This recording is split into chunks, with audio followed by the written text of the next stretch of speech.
It's a new tune. Gotta try something new every now and then.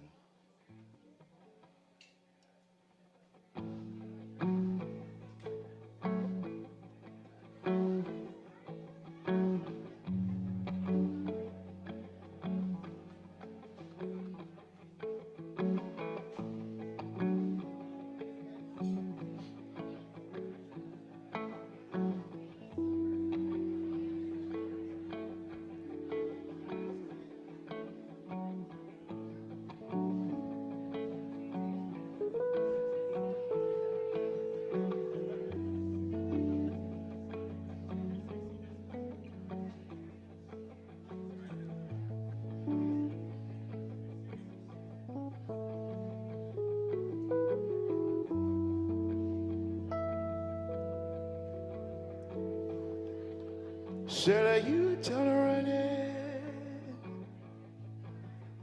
You done running for your life?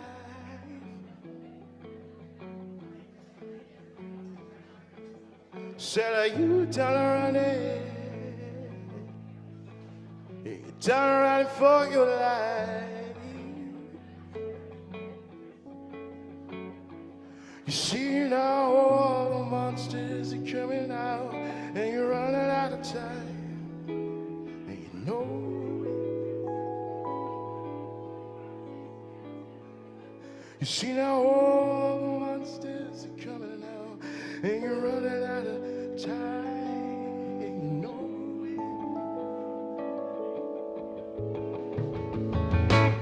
it. Said, are you done running? You're done running for your life, yeah.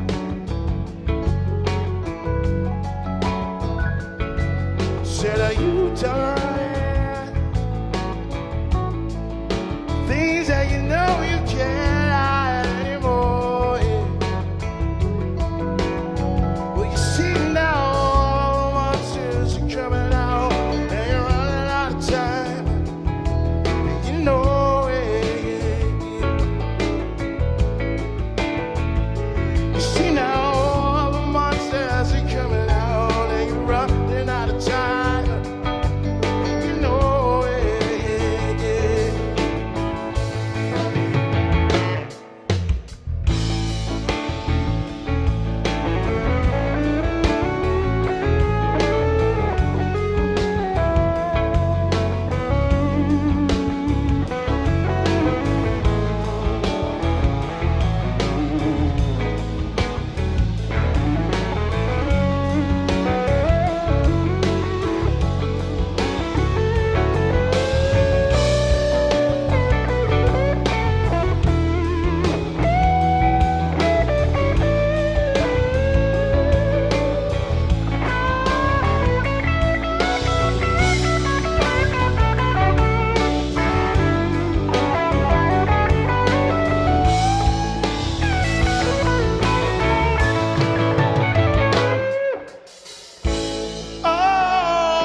Thank you.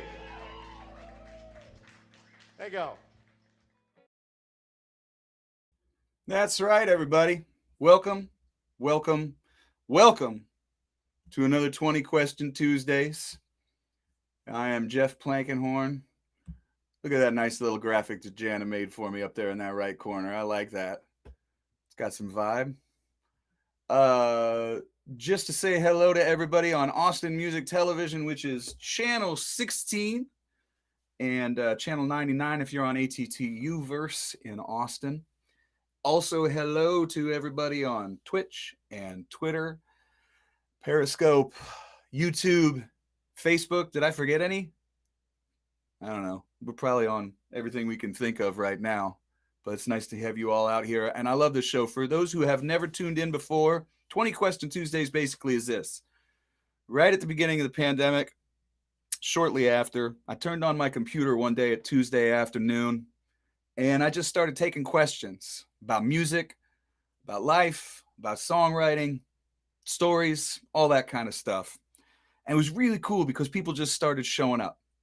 And I started getting questions from just about everywhere you can think of. I got people who, played music for a living and people whose names you recognize just started showing up.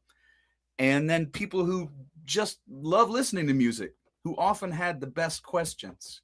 And then when Sheila Steele asked me to put this on Austin Music TV, I said, cool. And I got this app, so that I could broadcast to a bunch of different places.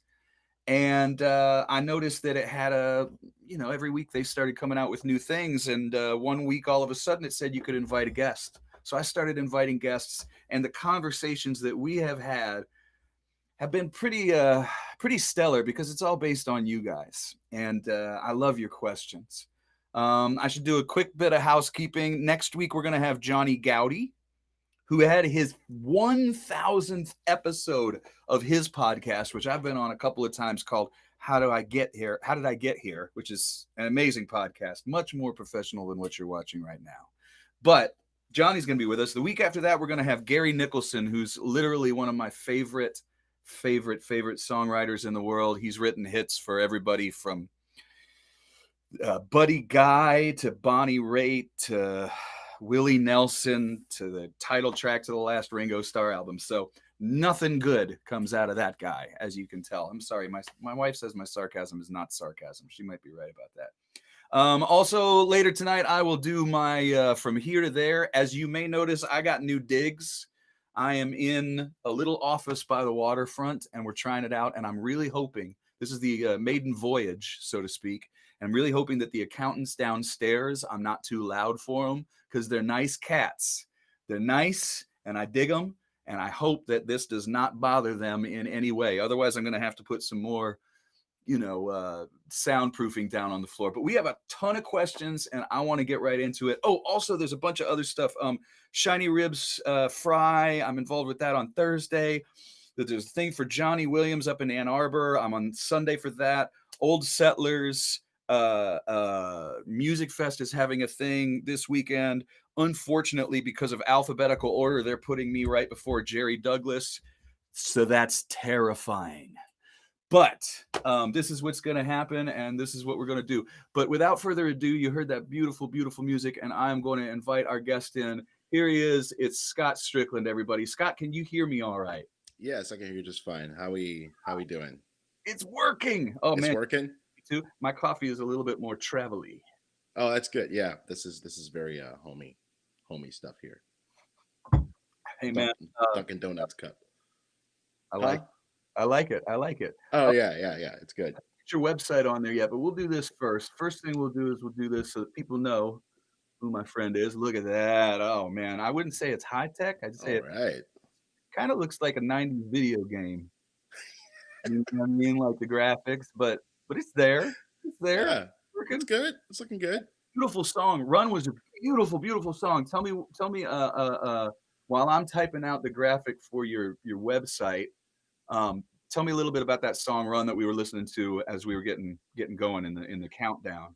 Yeah. I mean, a few years ago, I had hit this wall, professionally and personally, and I really just needed to get out kind of what I was feeling. And with that particular tune, I kind of stopped, trying to impress myself with guitar licks and just started kind of letting the music kind of just take over a little bit. Yeah. And that's when some of the tunes got a lot simpler. And that was, I mean, Run was probably, it was the first tune where it's just, you know what, let's not try to impress anybody. Let's not try and, you know, do any of that fancy stuff.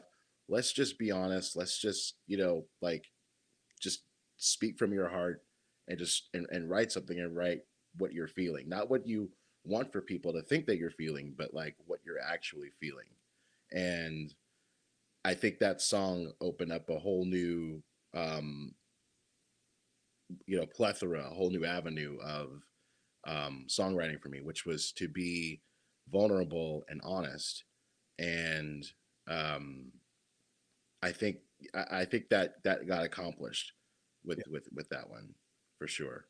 I don't know about you, but I don't always feel like, you know, that thing about songs are never finished, but sometimes they're done, you know, however you want to say that phrase. I kind of Yeah, feel that way. But when I do have a song that hits any kind of mark that I was going for, it's not every time. You know what I mean? right, And you got to keep going, you got to keep writing. It doesn't mean that I'm putting, you know, filler on albums or that I'm out there playing songs I don't want to play, because luckily I don't have to do that. I've been making them right, enough that I can pick and choose the songs I really, really do want to play. right. But when it hits the mark like that, I don't know if everybody knows out there, especially because we get a lot of people who are like budding songwriters on this show as well. Hmm. Oh, and thank you everybody who's sharing this. When you share it on your pages and stuff, that gets us a bunch more people. So thanks a lot. I appreciate that. Thank you, people. And you know, they talk about it a lot, and especially about, like, you know, did it come out the way you want? Did people hear what you wanted out of it? And I feel like it is sort of the mark of a songwriter who's getting a little bit more comfortable with themselves when they say it's more about being honest than it is, you know, Yep. give people what they want, as the king said, Right. you know, or something like that. Um, do you feel like the honesty thing? I'll mention this too because it's pretty cool. I'm reading this Stephen King book on writing. I've never read a Stephen King book in my life, never one. Okay. But somebody Yeah. said, man, you got to read his book on writing. And I was like, I don't read a lot of writing books. Absolutely loving it. It's really great. But he just keeps hounding the honesty thing Hmm. and how important it is. He's like, even if you're writing about somebody who's, you know, this, they're still going to have some kind of personal experience from you. You feel like that honesty thing is something that's kind of opened you up. Yes. Yeah. I mean, absolutely. And there's to piggyback off of the Stephen King thing. William Goldwyn wrote a book on screenwriting, which was called "Which What Lie Did I Tell?" And I Yep. actually had a couple of books I was supposed to read in screenwriting class. Stephen King's book was one of them. William Goldwyn's book was the other. I finished that one. I never got to the Stephen King book, so All right, that's going to be on my list of we're gonna um, flip it because I keep things to I keep things to read for sure. the best thing about the Kindle, you know, it's like I love having a physical book. But the thing Yeah. about it is when I'm done, I go to my read list and I go, ooh, he told me to check out William Goldwyn's and Ah. the fact William Goldwyn, it's called What Lie Did I Tell? Yeah. Which lie did I tell? Yeah. It talks about him getting his start in like Hollywood with screenwriting, and there's like you know deals and approaching writers and all that stuff, and that's all way changed now because that was before Netflix or any of that stuff. Yeah, But all it's these still a really really good read about um, just the process of him writing, especially when you're not to get into film, but like when you're doing screenplays. Obviously, that all that stuff is way different than writing a song, but the the message, still that thread of continuity between what you're trying to say and what you actually say has to be there. And they're all, huh? do you find they're all related? Like Yeah, absolutely. Yeah, absolutely. There are related. And with songwriting, it's this thing where it's getting harder for me to write songs. Honestly, it's getting harder for me to do that because they're getting so simple. That's the that's the thing. They're not moving a whole lot. I'm not going down to like minors and majors or anything. I'm probably going to start doing some of that more, but it's really just this kind of just give it to them and just say this and do this and have that be what that is and just appreciate that for what that is. And then, if you work with a producer that wants to do something different, then you're open to that kind of idea. But and the other thing too is I intentionally write songs knowing that I'm going to trust musicians to kind of fill in that, Yeah. you know, that space. I write songs with a lot of space for that reason. Because I Cool. want them to Friend. solo or I want them to, do whatever they're going to do. Um, and that gives them the ability to do that. Hopefully not step on each other in that process. No, we try not to. The good ones don't. They listen. They listen more than they play. But Right. Yeah. you should check out or co-write with my friend Miles Zuniga. Number one, he's got so much pop sensibility, and it almost drives me nuts. Like we were in the studio one time, and I was recording this song called "Holy Lightning," and I wasn't going to put this song on my album at all. And then the producer sent it to Patty Griffin, and she sung a harmony. I was like, oh, I guess I got to put it on the album now. We're gonna be this Yeah. stupid, and because I didn't know her well at Right. all. And but we're writing this song, and so we're like in the studio under the gun, need to finish a song, need to finish this song in particular, and we get a certain way through it, and he goes, okay, we're done. And I was like, what are you talking about? I was like, we got two verses and a chorus and a bridge, and he's like, yeah, we're done. And I was like, so wait, you're telling me you want me to do a verse bridge chorus and a verse bridge chorus and then like take a little solo and then do a bridge chorus? And he literally looks at me and he goes, you obviously haven't been listening to a lot of pop music, and I was like, Yeah. no, I guess you're right. For a while, I've been listening to a lot of other stuff. I Uh come huh. a lot of different backgrounds, but it was really good because I love that. And this kind of ties into somebody else's question. My friend Gordon here, Gordon Baker, Hey, Gordon. asks, has a movie you watched ever inspired a song? And you being somebody who's kind of into that whole world, and we could talk about that. The first thing you said when you said, which lie did I tell? Hmm. Um, I like really, really, really stealing book things. One line from a middle of a book will be a completely different song, Yeah. and like people Yeah. are like, well, there's a movie called Blue Velvet, but it has nothing to do with the song Blue Velvet, but Blue Velvet was first. Right. The same way around, somebody will take like just a title of a movie and write a song from it that has something completely different than what they're doing, and I Yeah. kind of love that. Now, that being the case, and I also, it's kind of a pet peeve when people are like, that's a song. I'm like, no, no, it's probably not. That's probably not a song, man. Like, I don't think so. But the uh the first thing I thought was, man, that's a fun song title, like which lie did I tell? Uh, Hmm.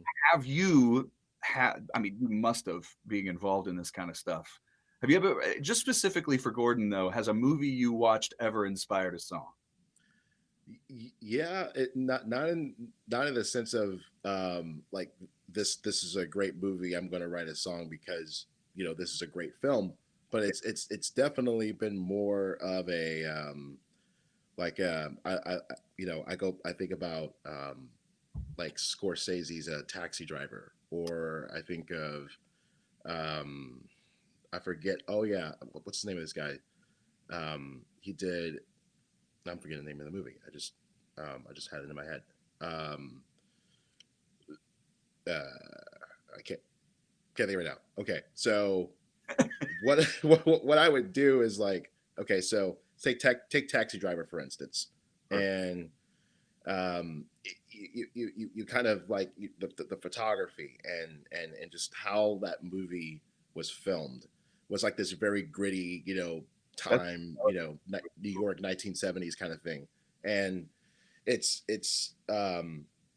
or like a Last Tango in Paris, which is a French film, yeah. and taking um, I don't know, just feelings and notes and borrowing from that and kind of creating my own experience. When I think about music, I see it visually and I and try and shape that. So for instance, in Taxi Driver, there's a lot of it opens and it's very warm opening with all these like out of focus lights and the taxi driver going, the taxis like going down the New York streets and all this stuff, and you literally feel like you're right there in that time. And I really do think that that film, I think it's very underappreciated, but the feeling that I got from that basically kind of inspired me to write these movies about. I mean, I'm sorry, these songs about like being in the city or being around. I don't know. It's like this feeling of like I have this song, for instance, called Rosy Red. That's on the record that we're making, and this it's very much you're in your pea coat, the collars kind of cocked, and you're walking down the street, and the streets are like slick wet, and Don't make a lot of eye contact. you don't make a whole lot of eye contact. You're just kind of like just Just kind of doing the strolling thing. down down the down the street or whatever, looking at people, and you've it's like this feeling of beauty but ominous but dark, and those feelings that of and those colors around that are what kind of inspire some of my music, and it makes it like it gives it this very kind of ominous, mysterious sort of tone to it that I really, really appreciate. And when I say I appreciate, I mean I appreciate it because that was where it was influenced from. Sure. I'm very much into like warm colors and like these sort of shallow focus background kind of things and stuff. And Last Tango from Paris does that. Taxi Driver does that. There's a recently Moonlight was a man. that film was just, I mean, so gorgeous. Probably one of the most beautiful films I've ever seen, and definitely one of the most provocative stories For sure. that's ever been told in cinema. And just having those feelings that you would get from watching that image is what I try and replicate musically. And when I came to when I went to Mike and Eric at 601 Studios, and I asked them to help me make to continue making this record, the one thing that I said was that I wanted it to be cinematic. Yeah. And Well, what that's I kind didn't, of yeah. yeah, and what I didn't realize is that cinematic equates to things being kind of expensive. You know? Oh, you're exactly right. Yeah, it's like, oh yeah, we'll give you cinema, all right. Yeah. We'll make it happen. If you want timpani, then you gotta pay for timpani. Exactly. If you hear a at the end of the song, I can give you fake timpani too. Yeah. Or I can give you the real timpani. Mm-hmm. Nah, man, for real. Yeah. But that's cool because for what Gordon was asking specifically, I mean, I think it's definitely true that people get inspired that way from movies or from art or from novels, Yeah. and the mix between the arts is a beautiful, beautiful thing. And I find that I take little bits and pieces from all of it. Right. And I might get just a little bit of a vibe from something. And I find that everybody that I talk to, I don't have a ton of people on here who are like, I don't have like people will be on, they're visually stimulated. Maybe they do art. Mm-hmm. I don't, I'll have other people who are like, Yeah. I mean, I don't, it's like, I don't have the eye. I'm so appreciative of it, but I get to have a real childlike quality when I look at it because I don't understand the composition. I don't understand, and I try and remember that when I listen to music and go, listen like you were a kid. Right. What hits Yes. you? What Yes. hits you? Yes. Right. And I feel the same way about, and I love a question like that, Gordon, too, because it's like, have you ever watched a movie and it inspired a song? I think that's a multi-layered question because it might just be like, oh man, I just saw this one little scene and it made me think of walking down the boulevard in a peak coat, and then boom, I was on my way. Right. Right. It's so cool. And having that experience kind of, like, or having those visuals inspiring that music, it kind of, sort of informs the entire song. It's like, so if I were to walk down the street, right? Like if I were to do that, what would that sound like? What would it sound like if I was walking, downtown in a metroplex city somewhere and it's raining outside? Like what notes would I play on guitar when I hear that? So I'm kind of scoring the feeling of what it sounds like in my head, inspired by this movie that I Mm, watched. Subconsciously, too, because I mean, you don't really realize that you're doing that until it's it's kind of done. right. I didn't know that um, these tunes were as dark as they were until this process was kind of like finished. You know, Well, if we take it's it back, if we take it, I'm sorry. One of the things I should always apologize early. One of the things with this format, as you know, is I often interrupt my guests. no, Apologies in don't advance. worry about it. It's okay. But uh, uh, another thing that was in the Stephen book was he's like he's like, I don't want to tell you to like come up with the idea of the novel first. He's like, but I highly recommend letting it happen first and then deciding what it's about and letting your characters kind of lead you in a direction rather than sitting down and going, well, he's like, every once in a while, maybe I will write a story that way. He said, but most of the time I don't sit down and go, this is going to be a story about a plague that Right, takes over the world. right, He's like, I start with this. And I find the same thing with music too. It's like, yeah, if I can kind of go from that no ego place and let it take me somewhere, then, like you were saying, I'll look at it a little bit later and go, well, all right. Well, I guess I'm making a dark record. You know, I right, yeah. guess And I guess these this is kind of what it tunes is. turned out that way. Right, yeah. And the other thing, so to piggyback off of that, also, what I'm trying to do right now, one of my goals is to get better with guitar, and I Mm, really want to try and find ways to inform lyrically what it is that I'm trying to say, but doing it with the guitar. And what I mean by that is the solo, like an actual guitar solo. I mean, mm, soloing is a thing. Like, I mean, people. I mean, you do it. Like, a lot. I mean, I have a guitarist. He does it. A lot of people do it. But there is this. Is it necessary? Is it needed? Is it going to enhance this thing? Or are you just showboating? Why is this in here? And one of the things that we were doing in the studio, I mean, and I begged Mike and Eric for a solo and there are barely any guitar solos mm. on this record. And I mean, if there are, it's like in the background somewhere. It's not going to be mainstream. But Those are the best ones. yeah, I mean, Talk to any I don't guitar know. player. Yeah, Talk to any guitar player. I think that there's a lot of guitar players that like to play a lot of notes, and that will attract a certain crowd, and people will go, "Oh, cool, that's cool." And my friend, or all of our hero, that we all look up to, Gurf Morlix, he made a joke one time. He goes, "Someone that's technically good is not good." And I just started laughing. I was like, "That's so funny." And people were like, "What do you mean?" And I'm like, "Well," he's like, "Well, if you have to say that they're technically good, then are you enjoying it?" right. And I think that if I can just impart one bit of knowledge on anybody out there who's ever interested in a guitar solo for their record, number one, if it isn't a solo instrumental guitar song, then it is there to help the song. It's there to help the story. It's there specifically for the reason that you're saying. Mm-hmm. And that's my first bit.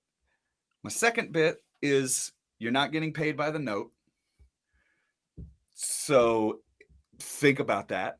And then my third is don't play anything that you can't sing.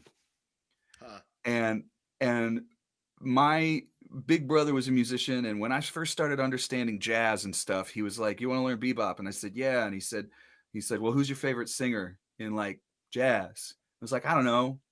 Maybe Johnny Hartman, maybe Billie Holiday." And he goes, "Okay, perfect, Billie Holiday." He goes, "I want you to pick one of your favorite songs from her." And I said, "Okay." And he said, "I want you to learn how to play her voice on the guitar."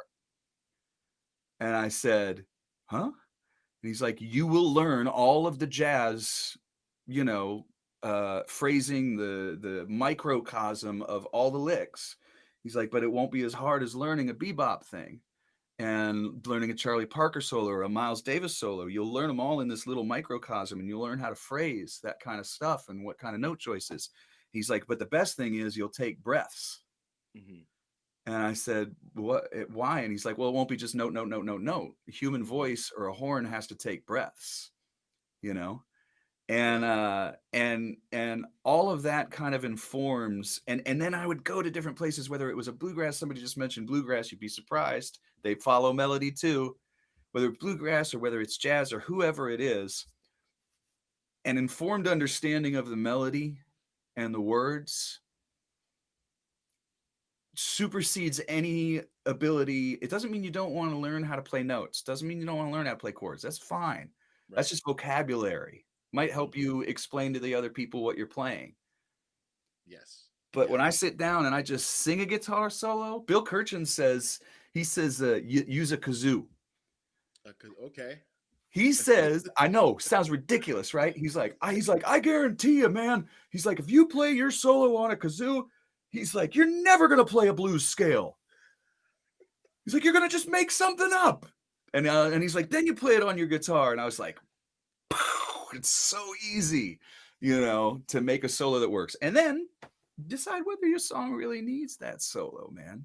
Right. Right. Well, I mean, but so you have one of the songs that got me really interested in your music, Jeff, was "Like Flowers." Is that Oh, right? cool. There's a lot of soloing going on that. Yeah. The one with Ruthie. Yeah. I Yeah. got a lot of notes on that song.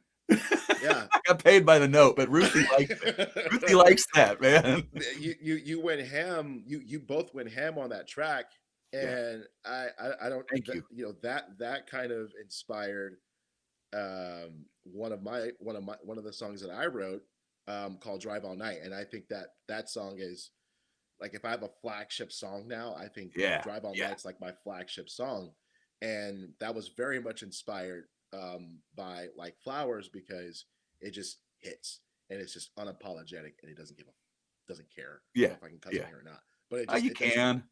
We're Okay. on cable, but we try to keep it until 10 p.m. Yeah. No one gives a hoot Yes. about or you're like, or you guys didn't give a hoot. You just kind of put it out there, and I was like, wow, this track just keeps going, and it like and it well, not keeps going, but like it keeps building, and just when Yeah. I think you can't get any louder, it gets louder. Yeah. It's And a, that's it's a, something that's pretty cool. yeah. Thanks, man. That song's definitely informed by the interplay of she and I singing verse to verse, Hmm. her being Ruthie Foster and actually trying to sing next to her. I felt like I had to have my other voice there, Right. which is my Yeah. weird slide guitar and stuff. Hmm. That's really, really cool, man. And I'm not just saying this. That's insanely flattering that you're into it and that you dig it. Yeah. 'Cause, I've seen a those couple. things are labors of love and stuff. You know Yeah. that I wrote that with my friend Michael O'Connor, and he's a huge Charles Bukowski guy. So this Okay. goes back to the Gordon thing.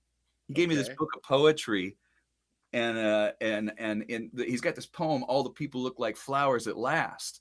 And I mean, in the end of it, like, he's like, I don't know, just doing some god awful stuff. It has nothing to do with that.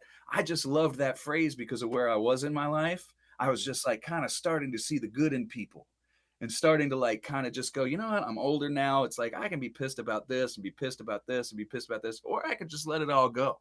Right. And I was like, what a great thing to sing about. And then I gave it to Ruthie, and she's like, oh yeah, I'm into this. Nice. you Yeah. know. But who knew Bukowski was gonna inform a song that for us, I was trying to write like a tumbling dice Rolling Stones kind of tune. And But it it turned never out comes something out the way completely you different. think it is. Right. It's totally Right. different. It doesn't. Even if you try and replicate someone, and I consider a contemporary like Dave Matthews to be, Sure. I think you know their playing and their style really kind of informed, and because it was so different and it's so um I don't know, just eclectic, Yeah. but it's also rock and it's relatable, and but even when I was trying you know to basically be Dave when I first started playing guitar, I Mm. ended up coming up with tunes that you know I appreciated very much, but it was nothing like Dave Matthews. Even though people will say like I mean every time I go out, they're like, "Oh my god, you sound like Dave Matthews," but that's probably You know because what, I'm man? just a See that guy I didn't. with an acoustic guitar, just doing my thing. What part of him makes you think I guess because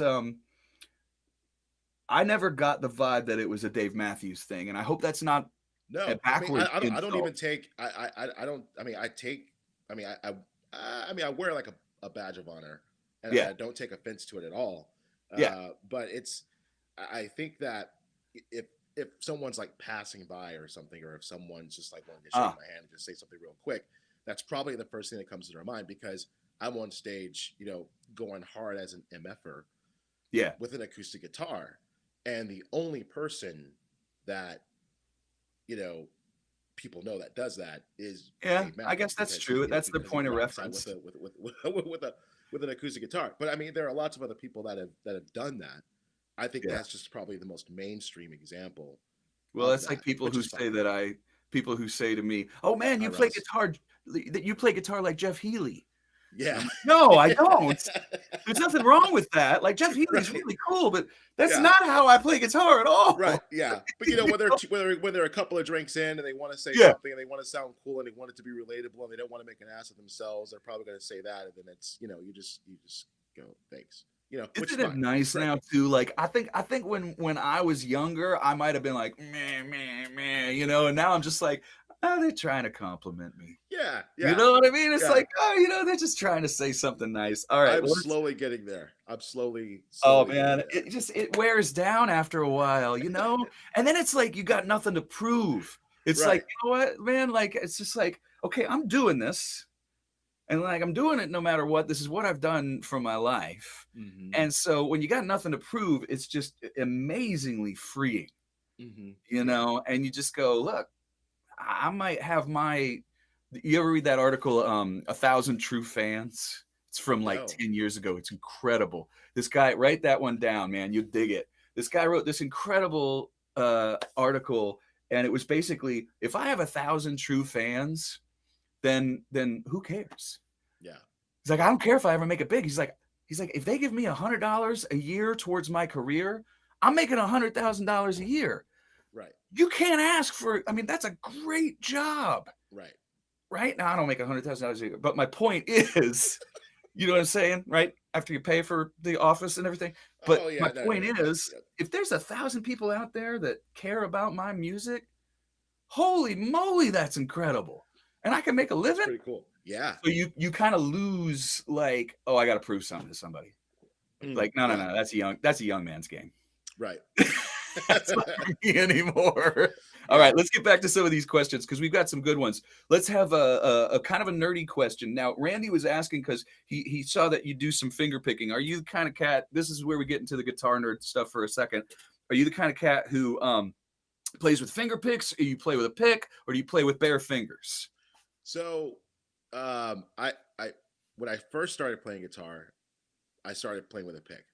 Yeah. There's a couple of things to it sonically that are just more appeasing. I really like playing with my fingers and using my my index finger to strum. I mean, Yeah. a lot of people, that's kind of what they do. But I play with a pick also every now and then, and I pick also. So I do all three, but Mm. I stopped playing with the pick for a long time, and I'm having to relearn how to play with the pick, and I've been trying to relearn secretly.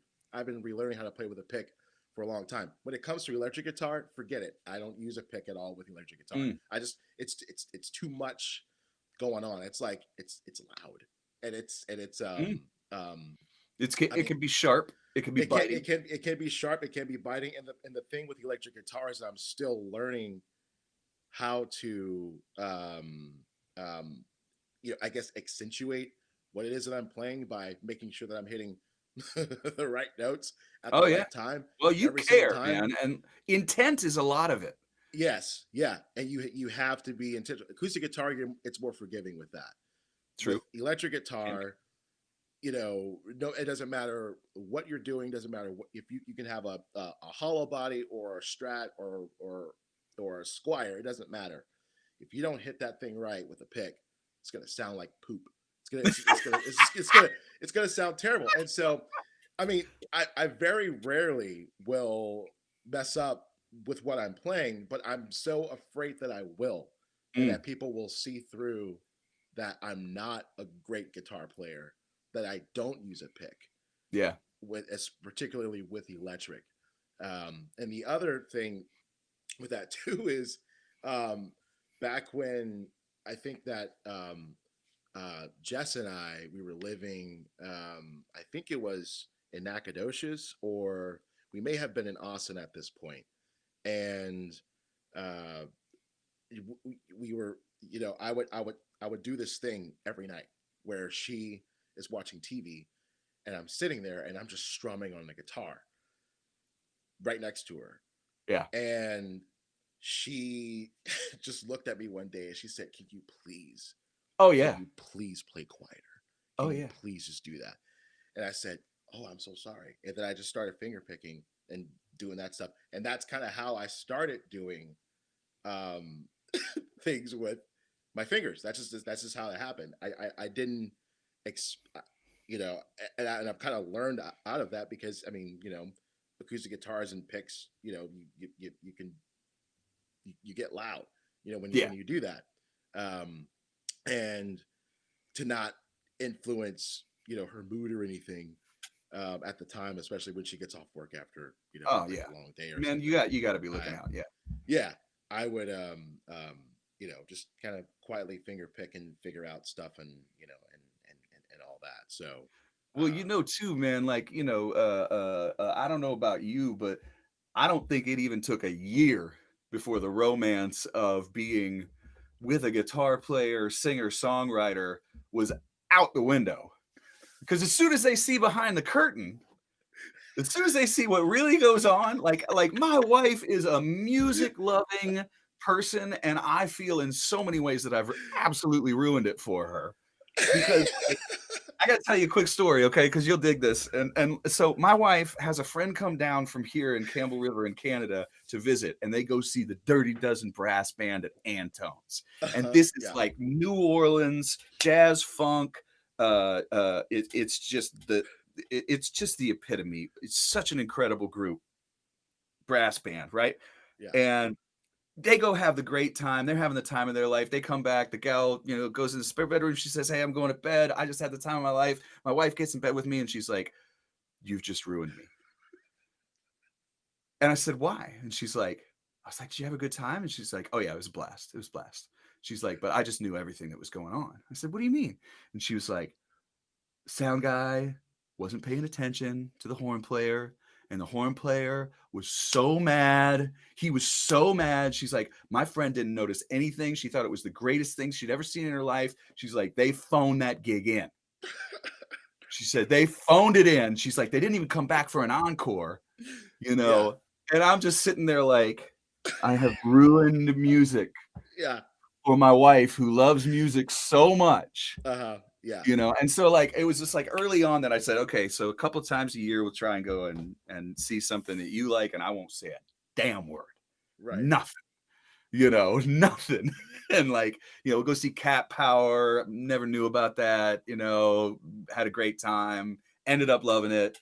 Take her to something we both really like, take her to a festival, whatever. But most of the time she wanted anything to do with it. yeah. And like, oh no, If no, I'm if not so, I'm not gonna practice while she watches TV. Hell no. right, right. Hell no. But but And we like, so Jess and I, like, I mean, if we're going to like a, I don't know, if it's like a bigger show, I yeah. guess, if you will, like if it's at ACL 310, or Oh or sure. if it's Yeah. at like the like something like that, we're just there to enjoy. That's Right. that's just that's just what we would do. But if it's something local, same thing, same exact thing. I mean, Jess was always, kind of looking around, and she's like, no, like, that's not, no, they're not doing it right. Why is he soloing for that long? Like, why is that happening? And and that's kind of like what would happening is that's what would happen is, she would she would get in the car, we would get in the car, and we would just like, kind of critique the gig, Yeah. like the entire way home. And I mean, I was like, I mean, it's still a good show. It's still like a good Oh yeah. experience that we had. It's, Yeah. it's great. So Yeah. I don't know. It's kind of like trying to, um, uh, you know, have the good experience. But I do absolutely think that I, have ruined art in general. um, for We can't. We for don't have that jazz. kind of power. We can't ruin it completely. We don't have Yeah. that kind of power over other people's lives. Like I'll find out, like my like I'll come home and she might be listening to something, be like, "Oh, what's this?" and she'll turn it off. That's hers. She does not want me to know. She doesn't want me to get into it. She doesn't want me to critique it because I'm Yeah. gonna. And Right. I'm like, oh, no, okay, that's yours. That's yours. Okay, okay. Let's talk about something else. How was your day? Whatever. Somebody Right. says, kind of like being a preacher's wife. I love that. Hey, I wanted to mention earlier, Kate Howard said this really cool thing. She said, Scott, your 918 live stream explained the relationship between Jim Crow and the Electoral College in a way that I never got before. Thank you for that. That is a very, very great comment, and I wanted Yep. to make sure Thank that you. you heard that from Kate. And so Thank you, that Kate. that would also be, we can't do the call to action stuff when we're on the Yeah. television, Yeah. but what we can do is say, here's where you can find out more about Scott right here at scottstricklandband.com and on all the socials and the live streams and things like that. Oh, and also because I only mention this like one time a show, but we do split the tips and Yeah. for these shows, and it's kind of cool because then I can give my guest a little something for coming on and talking to everybody and hanging out, and it's a beautiful thing. So thanks everybody for throwing a little tip in the jar. I split it down the middle with whoever my guest is, and it means a Yes. lot to us underemployed musicians. It's kind of Yes. nice, Kind of but unemployed at the moment, you know. yeah, right. It's kind of nice to talk for people and whatever. Yeah. Semi unemployed. Yeah. Right. Well, so you do a lot of work with atxmusicians.org, I do. Yeah. Yeah. That was the meeting that I was late for, which is why we didn't sound check. And I'm sorry and about that's that. also the first time we kind of like virtually hung. We were doing something regarding voting, and no, it was actually they wanted to know about what was going on with musicians as far as like how has this affected you? How has this affected your band? How has this Right. affected, Yeah. and it was really because people will ask me a lot, how can I do something? I literally got a message yesterday. How can I do something to help Austin, Texas musicians? I'm in a place where there's not as much of a need to help the musicians. I'm in a place, but I really enjoy it and I miss it. And a lot of times, that is one place I will make them aware of. I also try to make them aware of HAM because that's important, and I try to make them aware of SIMS. HAM being the Health Alliance for Austin musicians, SIMS being the SIMS Foundation for Mental Health Services, and et cetera. What's your experience been like with have you been in since Nakia started, or since you No. guys? Well, What was the? so I came in the summer Ah, of this year. It was, I think it was after George Floyd. I right. think it was um I think that's when it was. And I really just I wanted to stop being a keyboard warrior on Yeah. social media and stuff. And I'm pretty militant on Twitter. I just am. And I just really, not that I wanted to put those things down, but I also wanted to do work um and engage. I mean, for one, I had the time because usually summers are busy with music. Yeah, we're hustling. And We're out trying to play we're out gigs there, exactly. You're either emailing somebody or you're playing a show. You're either asking for a show or you're playing a show, basically, or or self-promoting. exactly, or self promoting. Yeah, that's what I was gonna say. And there's none of that going on, and so it's like, well, what can I do that's going to occupy, some of my time to where I can feel That like can I'm do some giving good. back. That can do some good. And I felt like, the way that this country was going, and sort of is going, and just the political climate and all of that stuff, I felt like I just needed to do something. And the one thing that I wanted to do was just get engaged in voting, get engaged with, you know, the we have a reach committee that does Mm. work in like in underserved communities, basically like, the east side of Austin, surrounding areas, and really just try and, I don't know, just let me just bridge that gap. Like just if I can do anything that is more impactful than me just sitting here and being a keyboard warrior and pulling my hair out because Yeah, right. of all the money that was lost or whatever, or whatever the case may be, that would be better than me just sitting here doing that stuff. So I if you wanted to contribute to Austin, Texas musicians or anything, first off, right now, they're structured as a 501c4, so they're a Right. politically active committee, and I'm sure that there's probably a way that you can donate to them. But what I would say is there are a lot of musicians out there that need help, Mm. and I say, like, there are a lot of musicians and artists in general. Stagehands, everybody. You really don't know how impactful just the local music scene is until the music turns off and all of the stagehands are out of work and all the bars are closed, and these companies that are promoters for musicians and events and festivals and stuff are going out of work, going out of Right. business, and it's really starting to like rise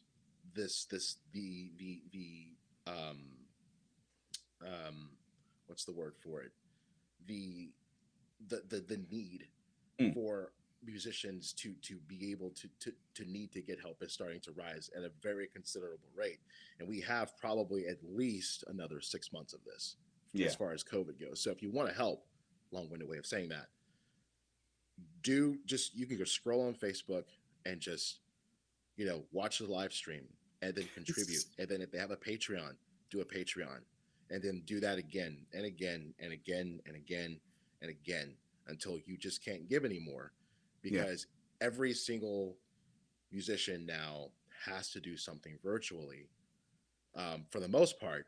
And if you haven't been in a position where you've had that been building that online presence forever, and what I mean by that is by way of live streaming, if you haven't been doing that and you've just now had to figure that out in March, which is what I had to do, you're still in trouble. And every one of those musicians need help right now. Yeah. One of the first things so- that I said, that I said to this lady who was nice enough to reach out to me was, the first thing that you can do is watch one of their live streams, consider giving a tip, consider going to their Patreon, consider buying merch, anything that helps the musician. You will help them directly and their families that way. And a lot of them are in touch with their bands and trying to help their bands, because it's pretty easy for me to just set up a camera and start playing. Right. And it's not that easy for my drummer. It's not that easy for the bass player, the sax player. Right. They've all come up with really unique things, and that's fantastic. Mhm. But direct help is probably, the best help. But there's also a lot of things to be learned, and that's why I put the atxmusicians.org thing right there as well. Mhm. Want to make sure, as we're getting close to the end, we'll probably stay online for a couple minutes because we haven't hit all the questions, maybe 5 if you've got it, and make sure that we hit everybody's questions before we go off. Nice comment from Adam there. I really appreciate that comment. He says, I must say, writing music with Scott is the most refreshing experience I've had as a musician. His open-mindedness and love for input and collaboration is something that every musician needs to practice. Musicianship is so key in keeping others engaged and feeling that they are contributing. Much love to you, brother. Miss you. I miss you too, Adam. He is a fantastic songwriter, creator, virtuoso on the bass. I would say that he's the bass man, but he is like the bass BASE man. Yeah. Because he just holds it down like no other. That's a good handle. That's a good handle for a bass player. Not even not joking. Just the bass man, he's the bass. Yeah. I've never really heard that as a double entendre. I like it, like BASE. Yeah, I dig that. Hey, let me ask you a technical question. This thing that Jana made that says 20 Question Tuesdays, that's kind of over your head. Do you see that on your screen right now while we're on here? Yes, I do. I see it. Yes. Does it bother you? No. Yeah, like I was like, Yeah, it's right there. Okay, so it's cool. Oh, that's good. That's good. That's good. Okay, so I like No. it. I like that we got a logo now, Yeah, but it's it's like good. maybe they need to put it on my head instead of my guests. You know, maybe I No, need to figure that out. maybe like a lower third, or Yeah, bottom or something. Maybe I don't know, instead, but maybe I'll balance it that out. is literally right there. Yes, it's funny. I was like, I hope it's not like over his head. No, it's not over. It's not over. It's that, It's not invasive. Or just change the opacity. Just put the opacity down to like 75%. You're good. Something oh, like that. okay, there But you it's go. great. Okay, But it looks. I mean, I don't thank mind you, it. Jana. It makes it look pretty professional. Also, Well, so it's I've always definitely said worth that having. keeping up the facade that I'm a professional has been half of my career.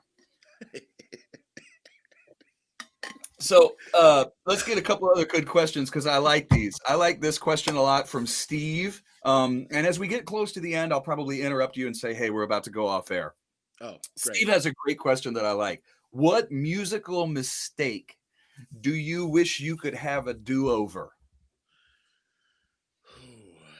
um, I mean, And okay, then I'll tell you so mine. I got a lot of near misses. yeah. I got my share of near misses. um, I okay. I wish I had known my worth Mm, when I was just getting kind of started doing music in the scene and all that stuff. I mean, making making a living as a musician was never something I ever thought that I could do.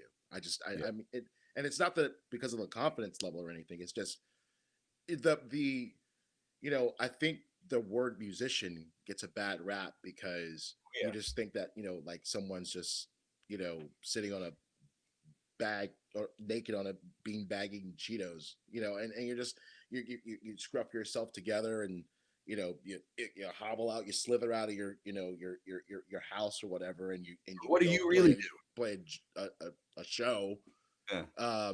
and it's nothing like that at all because you're a vendor for one thing. You've got a business and Mm. a tax ID and a 1099s, and you get paid for a gig, and then you've got to put that money back for taxes, and then you got to pay the people, and then you got to send them forms. I mean, Business. you're an effing business, man. Yeah.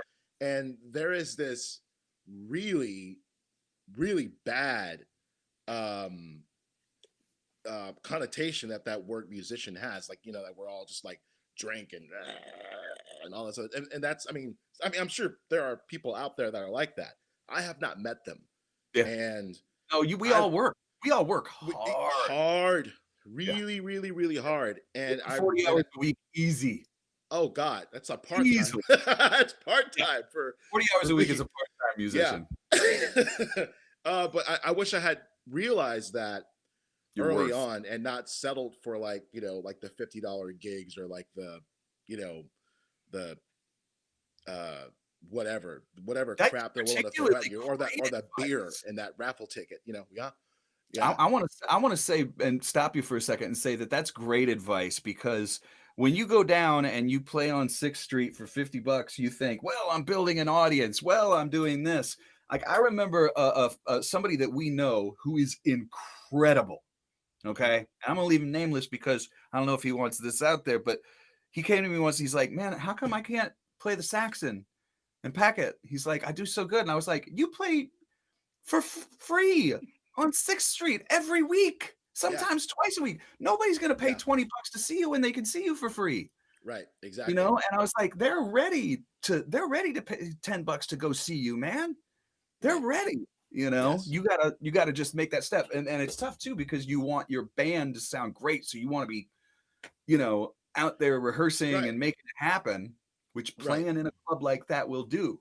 But it's a Hmm. real mixed bag if you go play. That's why, it's so many professional musicians in Austin go, oh, I don't ever play 6th Street. Yeah. I've If you never want to played. make money, I've never played Sixth Street. I don't think I have any desire to play Sixth Street. I have been very drunk on Sixth Street, but I have yeah, not played a I had show some nice on nights at the Parish. yeah, yeah, That yeah, was, yeah, that was yeah, cool. That was a real club, that was a yeah. real, like, take care of I've been people and there. stuff. you know, that was I love that venue a lot. it's vibe. It's a good vibe. I remember seeing everybody from like the Wood Brothers before they got too big to playing with, you know, some R&B band that Yogi hooked me up with for a gig when they were coming through town to like, you know, so many vibey different things. Yeah. But yeah, I think that's great advice and way better than anything I was going to say. We're just going to go with that one. Okay. I love that. So Steve, knowing your worth and, you know, that's some really, really, really good music will say. Because a lot of times if you say, man, like, okay, I could have been on this record or I messed this up or I could have been in this band. It's like, well, yeah, but that didn't lead you to where you are now. So who knows what would have happened? You could have done that and then fallen off a bridge the next day. Right. So you don't want to say that.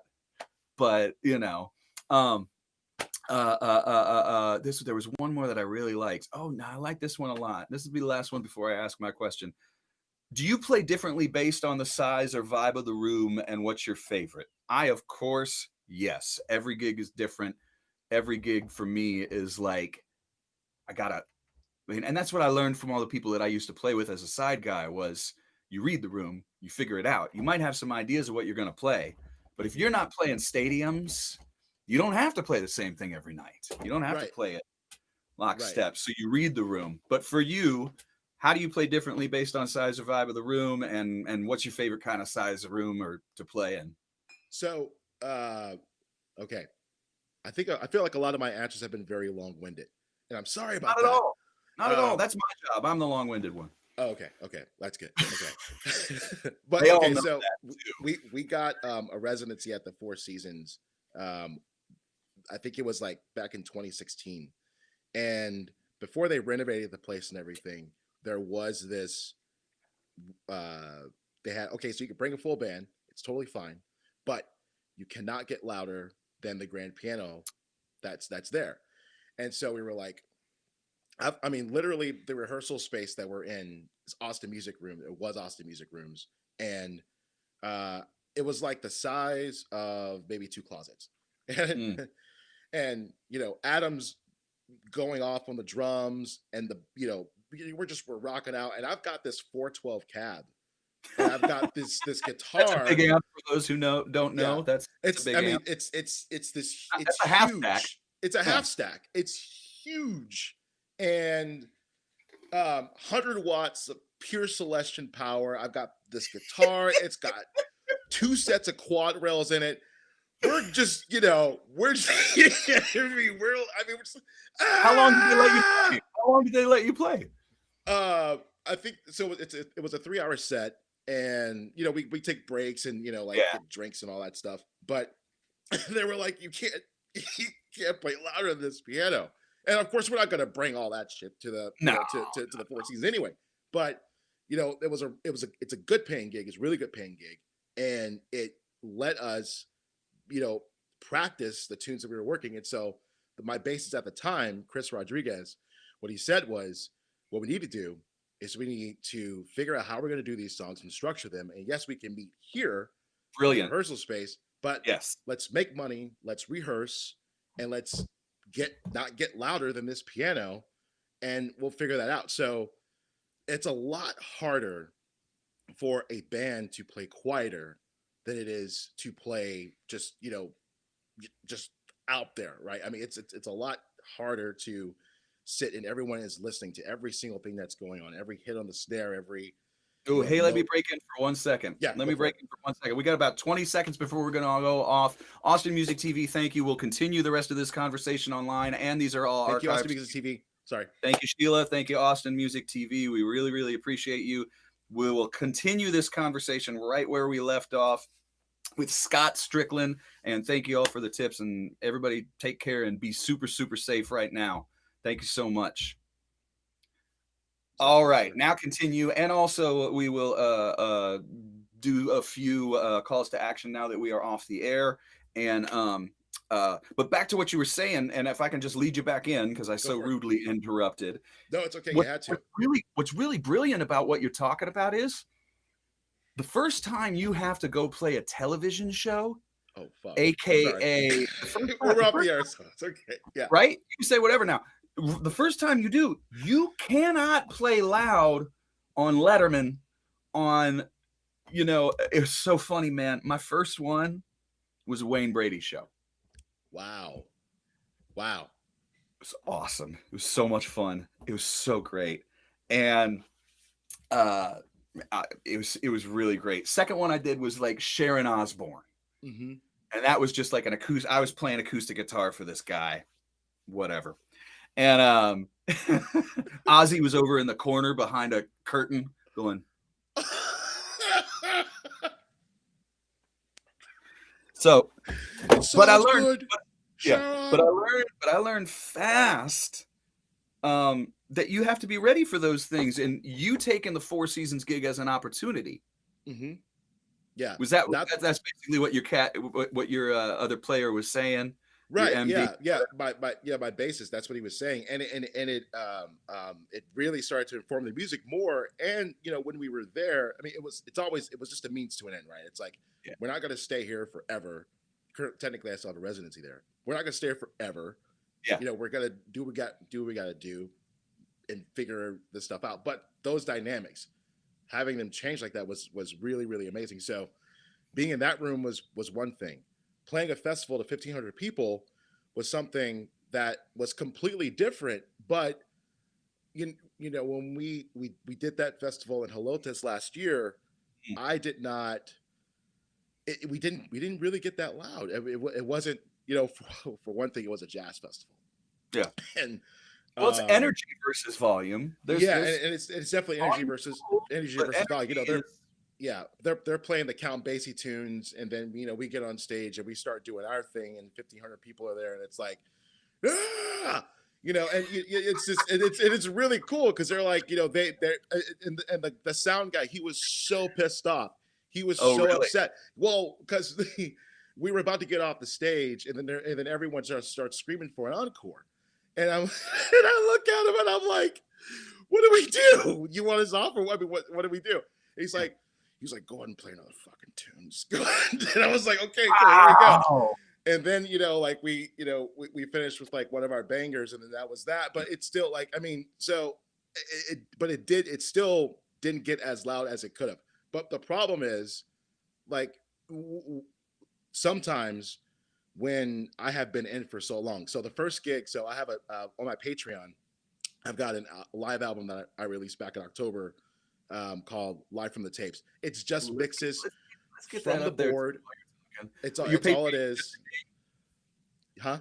Your Patreon's just your name? I think it's Scott Strickland Band, or SSB Live, I think is the link to it. But it's also on your website too, huh? Yeah, it's on the website. And they're just mixes from the board. It's nothing there. But that show, I mean, I hadn't done a show in like months. It was April, and then we had one of our last shows in that December, and then we moved over. I mean, time passed, and that was the first gig that we played. And so I'm just like, I've got all this pent up energy that I just need to release. And I think that one of the problems with me is that I will scream in a room with 8 people in it, sometimes. And I have to like kind of pull myself to push myself back, to hold myself back, to not do that. Yeah. So it definitely depends. I would say that it's not really so much for me, and I guess maybe the dynamics of my band. It's not really so much about the size of the room.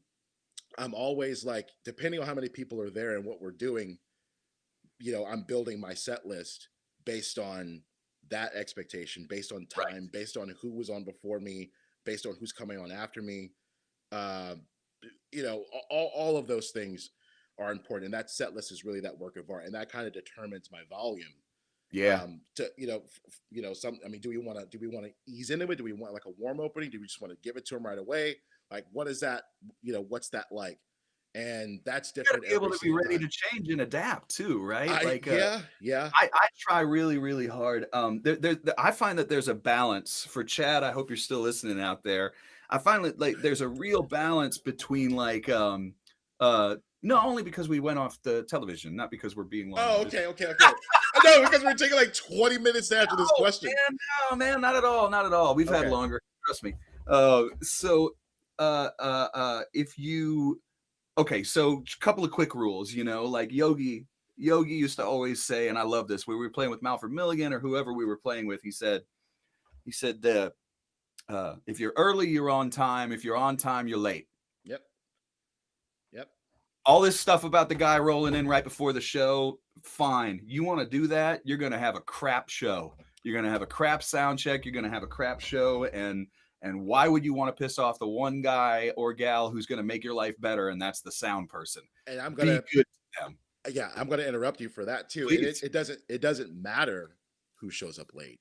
So if you have a band, I'm not gonna throw any shade or any names or anything. It's been a long time, but we were doing a set. We did a set in San Antonio, and I think he was my keyboardist at the time, and like he was late.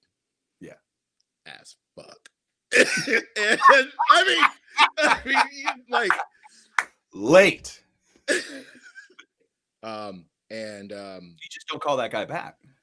well, yeah, but at the same time, I didn't get called back.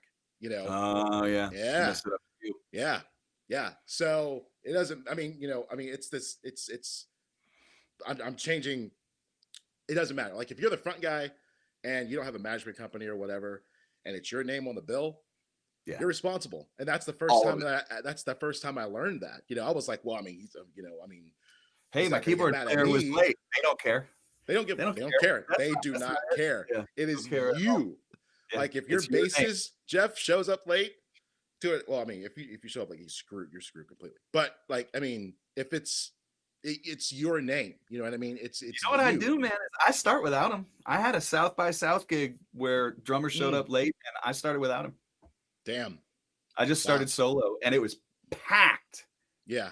Packed to the hilt. Talk about And adapting. I was like, what am I going to do? I'm not starting late. I'm not going to do it. Yeah. And of course, the drummer, it wasn't his fault because, some stuff happened, traffic happened, And whatever. Traffic, yeah, South, but yeah. I mean, it's South by, so I wasn't mad. And he's, I mean, I should just say this. Okay. Well, I don't want to throw any shade either, but if anybody remembers that show, he's one of the best drummers of all time that I've ever played with in my life. And he's not a non-professional cat. Right. Super professional. Okay. So this was a different situation. So I started playing and he came in the second song and knows the material so well that he walked up to the kit that is there and went, and then everybody went, wow, because it was in the middle of the song. Right. Right. And that's he cool. knew my music so well, and we just kind of made lemonade. That's another thing. There's a couple of rules that I've learned for live shows in different rooms from Ray Wiley and from Joe Ely, which is a totally different kind of vibe of music, but there's a lot to be learned from him. Ray was always like, he was like, if you're the opener and your set is done at 8:30, you need to be off stage by 8:29. Off. Yeah. He's like, you need to be off stage. You're not finishing up your last song. Oh, I went. He's like, you're off. He's like, that's how you get called back. You show him respect, And the other thing I love that Ray says, he's like, well, Jeff, some nights chicken, some nights feathers. That sounds like Ray Wiley Hubbard. And like, he's just like, we'll get done with a gig, And that's a beautiful thing, is to learn from the people that you play with, how to treat a band, how to treat yourself with respect, how to show up and do the job that you're supposed to do. But I think that, Chad, we all play differently based on the size or vibe of the room. And it's tough to say a favorite, I have favorites for like a solo gig. I have favorites for like, this is a place when you want to play on a radio show. I have favorites for like, this is where I really, really like to play loud with like nobody's listening, but we're rocking out. Yeah. And it's funny because like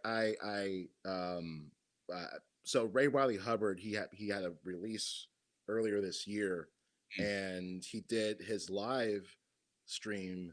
He's live streamed the whole thing at Saxon, I think. And the setup was really eclectic. I don't think they had a bass player. I think No. his son was on guitar, if I And then remember Kyle's correctly, on drums, and and Kyle then kind of Kyle was on drums. pads. Yeah, and I'm thinking to myself, what is this? Like, what is going to happen here? And they start playing, and I'm like, oh shit, this is cool. Kind of works. No, it worked really well because I mean, and they're just like Ray just he did like he's like we were talking about like not caring because you got 1,000 fans, whatever. Ray doesn't give a fuck. Like he doesn't care, and he's just sitting there and he's just like singing and he's just it's like the brand new record, brand new songs, brand new everything. And you would think he's been singing this stuff for like 20 years, and he's he's not a bead of sweat on his face. He's just cool as a cucumber, just doing this. And he's got a guitarist and a drummer. And I'm like, wow, like that to lock in that energy like that was really, really, really cool. And they didn't get over 2 or 3, but it was still so effective, and it was still such a really cool thing. They were rocking, but it's super, super vibey. So yes, to that point, absolutely. Yeah, Ray's a good cat, and yeah, there's a lot of cowboy wisdom I learned from him over the years that has taken me, and as we said before, it goes to everything because I get off of playing with Joe Ely and I go play with Brandon and Yogi, and both of them would play with somebody like Joe brilliantly because they're awesome musicians and they know how to do everything. Those are the cats, man. Anyway, I've always been. Once you've been on the side, being in the front becomes pretty illuminating. What is talk to me about that for a second. I know we got questions to get to, but like, can you just? That's okay. We've pretty much hit them all. We can talk for a second, sure. Yeah, I mean, just so going from the guy that is on the side to being the guy that's in the front. I mean, what was that transition like for you? What made you want to start doing that? Well, really, it was the fact that I got married and I wanted to spend a little bit more time with my wife, and I wanted to be able. My wife is a little bit on the introverted side, very quiet, and yin and yang, big time. Right. And I wanted to be able to spend more time with her and say, no, I can't. I didn't want to say no, I can't go do that thing with you because I'm on a tour. Right. I'm booking myself. And I was like, wait a second, I literally looked at everybody else I played with over the years and I watched how they built it. And I was like, well, I don't have to be a household name to have a great career and a great life at all. I saw the way Ruthie did it in 20 years. I saw the way Eliza Gilkison did it in 20 years. I saw the way Ray Wiley did it in 20 years, or more. And I had this kind of bird's eye view of, well, I can do this. There's no reason I can't do this. I just go ahead and do it. And my wife was kind of like, really? You think you can? And it was really, really tough at first, and thank goodness she kind of stuck with me through all of the tough stuff of making the jump, because the powers that be, very few of them want a side guy to become a front guy because they're used to me helping out their people. Right. And they're like, isn't he just a side guy? It was something I heard for years. Yeah. I had to get to the point. I had to get to the point where most people knew me for my own music and don't know that I used to play with this person, and this person. Now what happens is, after 3-4 years of the solo career being the big thing, it's more like, I didn't know you played with Joe Ely. It's like, hey, I'm on a couple records and we spent years playing together on the road. And I'm better for it. I didn't know you played with Ray Wiley. I didn't know you played with Bob Schneider. I didn't know you played with Ruthie. I didn't know you played with so-and-so. And it's always a bit of a badge of honor because I didn't play with very many people. Man, I was lucky. Like I caught the tail end. Like most of the people I played with had already kind of gone through the dark period. Right. Most of their bad shit had already happened. Yeah. And then they found me. Right. And then I went through my dark shit, So anyway, yeah, Paige says those Tellers gigs. You remember some of my first gigs where I was playing solo by myself, like trying to figure out, am I going to do a looper or what am I going to do? How can I take a guitar solo? Everybody Right. likes my guitar playing. What do I do now? You know? Yeah. And it was a very, very difficult change, but everything got better when, you know, one of the first things that really, really helped was getting a good agent. And I lost my agent as soon as the pandemic hit. Damn. My agent was like, yep, done. Wow. Right. I was like, you keeping anybody else? And they're like, yeah, we're keeping a few people, but we're getting rid of everybody else. And I was like, yeah, I don't blame you. I'm in Canada. I'm not gigging, so you can't make any money on me. Right. So what are we gonna do? You know? Um, and you know, really, I think that one of the best pieces of advice I got was from Ray, and we were driving back from a gig in Austin, and I said, I don't know, Ray, I'm just a side guy. I don't know if anybody wants to hear what I'm doing. And he said, where's your proof? And I said, what do you mean? He said, where's your proof of that? And I was like, I don't understand. And he said, are people coming to your shows? I said, yeah, a few. He's like, aren't they playing a couple of your songs on the radio? I was like, yeah, a couple stations. He's like, there's your proof. And I was like, that was it. That was the whole discussion. Yeah. And he was just like, man, you know, you're doing it already. So it's just a matter of doing it better. Right. Or doing what you want. I really, really believe that the thing for whether it's you or me or Kate Howard, thanks for saying that, or anybody else who's listening to us, the one thing that I've noticed about all these artists, they paved their own path. Right. They did not do what everybody told them to do. Most of them are career musicians. Most of them are not, you know, huge stars. But if you're not going to try and be Maroon 5, if you're not going to try and be, then you don't have to deal with that crap. And you're better off not. You don't need to be that you don't have to, you know, sell out, you know, stadiums to make a living doing this. It doesn't take. It's a hard life too. I've done it. Yeah. I mean, being in an opening band. Right. Right.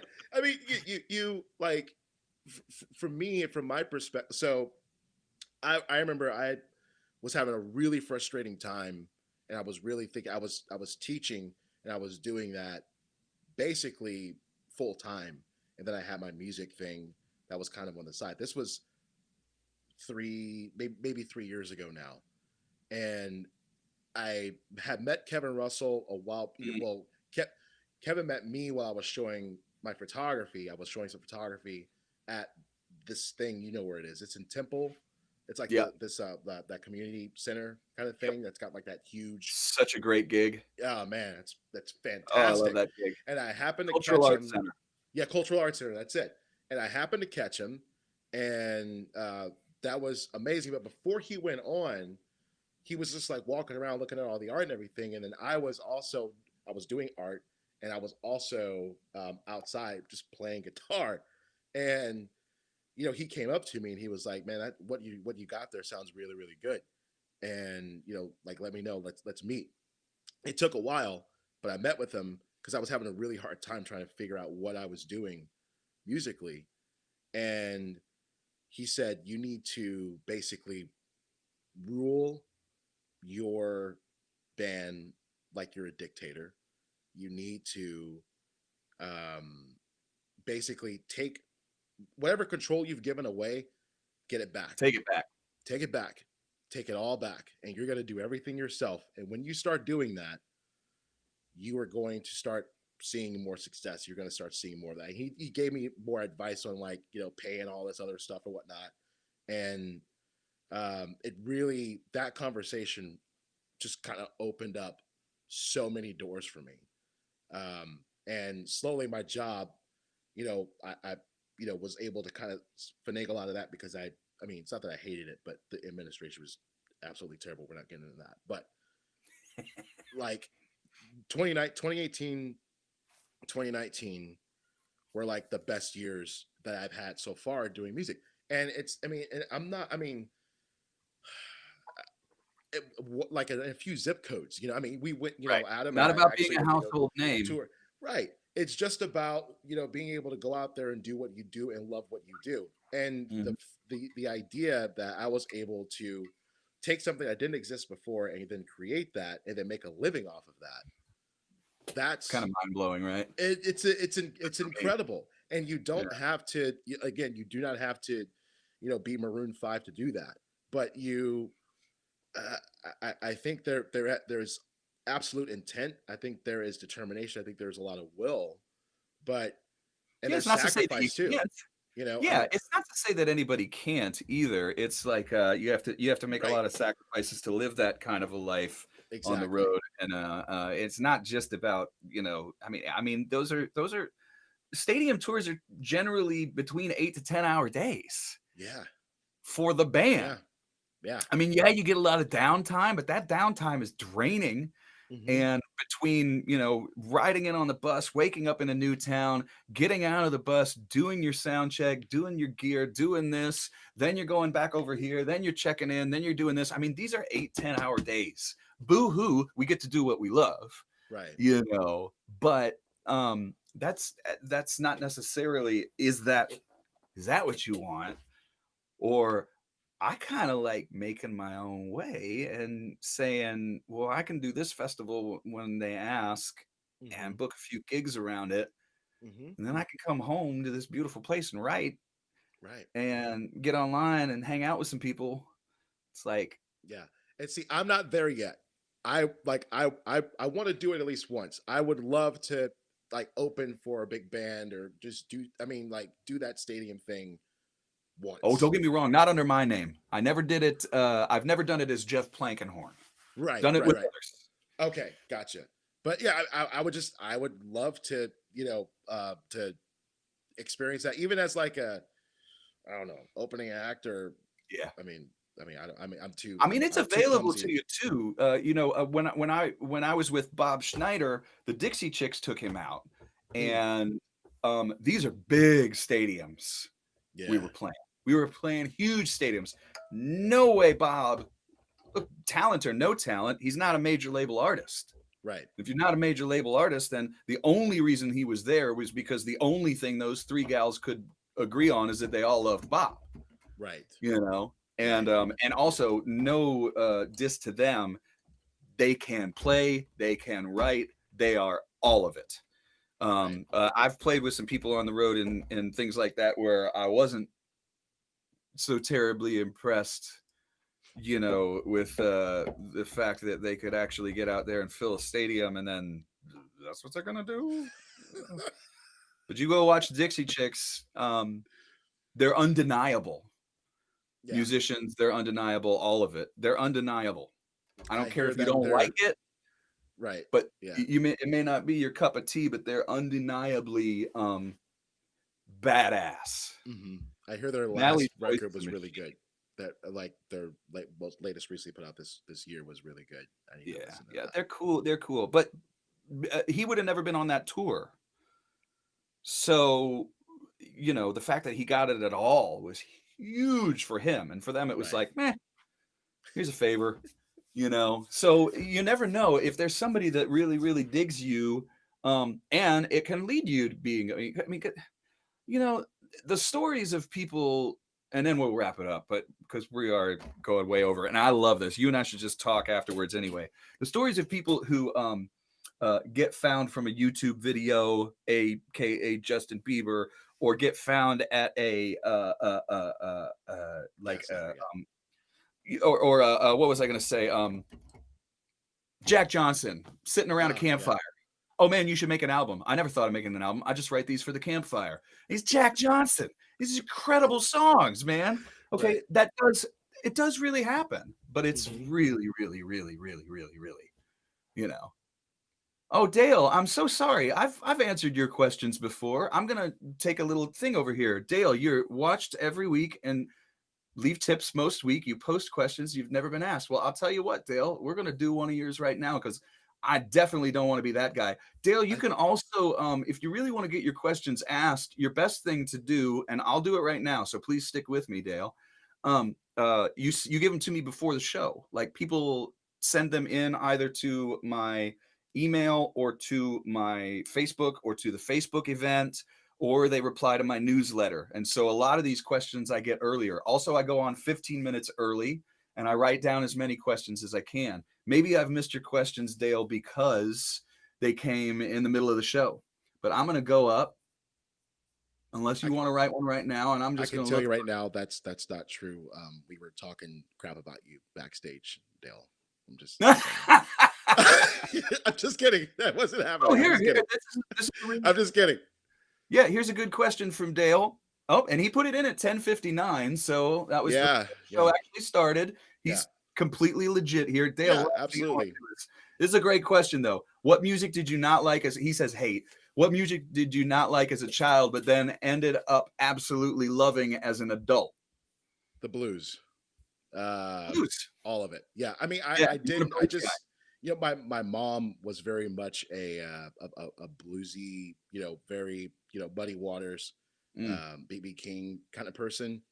My dad was like kind of like into the yacht rock scene and like Kenny G, David Sanborn.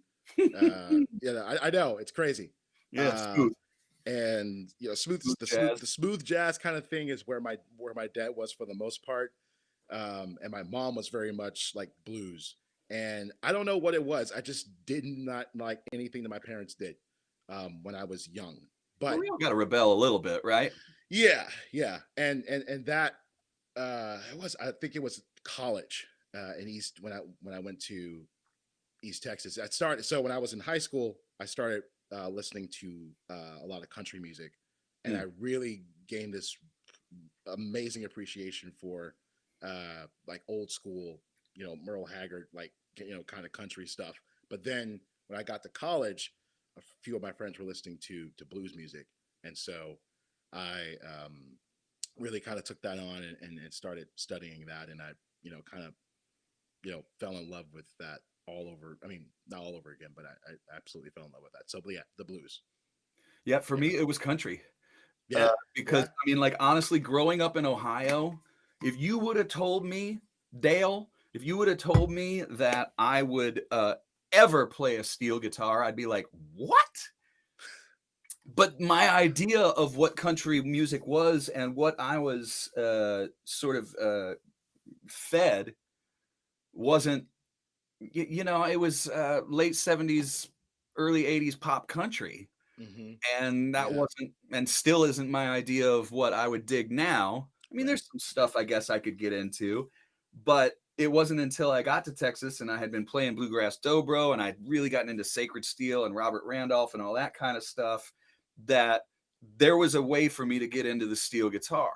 Hmm. And then I was like, okay, because I remember hearing like a jazz album on steel guitar and going, this is awful. And I remember hearing like a blues album on steel guitar and going, this is awful, and but I did not like country music at all when I was a kid. And you cannot, I mean, but I loved Willie Nelson. And Yeah, so of course I loved country music. I just loved something else. And when I heard Hank Williams Sr., I didn't think that was country music. I thought that was like bluesy, you know. That's how that stuff reminded me more of Robert Johnson than it did Alan Jackson, okay. And so country music was the one that, as a child, I wouldn't say I hated it. I would say that I liked certain stuff, but I didn't really realize that was what country music was. And I was like, I guess that's the same thing with blues too, man. Because we've talked a lot. I do this songwriting workshop with Scrappy, Hmm. and someone asked us in the workshop. They said, "Do you what do you do if you're stuck just like always writing blues?" And Scrappy and I are both kind of like, well, checking out other things, and gave her some ideas of how to get ideas of melodies in her head and stuff. But we also said, but lean into it. I was like, are you talking like Chick Corea blues? Or are you talking like, Mississippi John Hurt blues? Or are you Hmm. talking Jeff Healey blues? Or are you talking Right. BB King blues? Or are you talking Keb Mo blues, which we kind of call happy blues? Right. you know, or like, what is it? Because there's so much out there. And I feel the same way about country music. If I would have started on country music and known that there was this, then maybe I would have known about Billy Joe Shaver, Right. you know, but Yeah. I didn't. Right. There's. I think there is a warmth, and I think it's like that, maybe that 50s and 60s country. Just that. I mean, it's very, very simple. Almost has the same metering as as blues, Yeah. but it's just got this really warm kind of intonation to it. I don't really know how to explain that, but Mm. one of my favorite songs of probably, I think if I had to list top 10 favorite songs of all time, one of them is "Run" by George Strait. I don't know Mm. what it is about that tune. It's just you know It I don't hits know. you. It gets me every time. Yeah. Every time. I have, like, if it comes on the radio, that's one tune I absolutely have to listen to from start to finish, over Mm. and over again. I'll say Something one about it. last thing too is that my wife, she's like, oh, I don't like country music. And then like I took her to see Willie because I was playing a show with Joe Ely. It was like Joe Ely, then Leon Russell, then Willie at the backyard. And I was like, we're gonna stick around for Willie. And she's like, oh, I don't know. And I mean, like 2 seconds into it, she's just like, it's really good. And I was Wow. like, yeah, I was like, he's in the mood to play guitar tonight. We're staying. And she's like, Yeah. what do you mean? And I was like, oh, I can just tell he's playing a lot of guitar. And she's like, okay. And then we got to the end, and I heard da-da-da-da-da-da, and I was like, okay, it's time to go. And she's like, what do you mean? And I was like, let's beat the crowd. He's just going to do On the Road Again. I was like, let's go. It's like, I've seen that a million times. You don't even need to see that. We've Yeah. seen him play like all these weird tunes. It's been an amazing show. Mhm. Let's beat the crowd. Yeah. And then I was like, do you like country music? And she's like, no. And I was like, do you like that? And she's like, oh yeah. Like, well, that's Yeah. country music. I thought it was really, really cool, that he did. I think it was maybe 5, maybe 10 years ago, but he did this, this album. I don't know if it's an album or what, but it was covers of popular musicians at the time, and he did Coldplay "Scientist." Yeah. He did Dave Matthews "Gravedigger," a couple of others also, and I loved his interpretation. "Hurt," Johnny Cash. Did he do that? Did he do that again? I think. Well, Johnny did Hurt when he did Yes. the Rick Rubin album. Yes. And I think, I don't know if Willie did that one. Maybe. I don't know. I'm gonna someone We'll both check. do something. Yeah, we'll both check.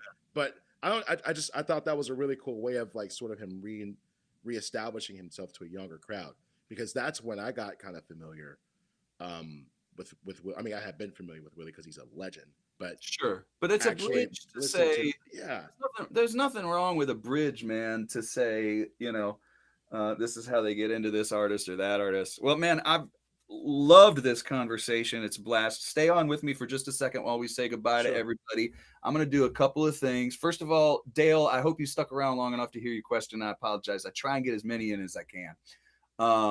Let's see. First of all, thanks again for the tips for me and Scott. Last time I'll say it. Have a great week. That's really great. Now I can do a couple of things. First of all, he works with Austin, Texas musicians.org. Second of all, this is his Patreon page right here. If you want to go find out, subscribe. you can find Patreon page. Best, man. Patreon pages is the best, man, because we're able to put out music on a regular basis and not worry about what bin it goes in. We could just give our fans whatever we are interested in. Right. And I would also say go to the website. That's always the best place where you can find out. And that's really it. That's it. Yeah, subscribe to the mailing list and Perfect stuff. Yeah. Perfect. Thank you, Scott. And thank you everybody online for sticking around. Next week we will have Johnny Gowdy. Week after that we have Gary Nicholson, and to start out the new year, Kevin Russell. So we'll have Shiny on for the very first episode of the new year. And everybody, I'll see you back here tonight from the new office. I need a new name for the new office. I'm thinking Pier Street Salon or something, because I'm on Pier Street. I'm down on the waterfront, or the Hovel. I don't know. We gotta have a nice little name for my new studio. Thank you all very much. And thank you, Scott Strickland. Thank you, Jeff. It's been a pleasure.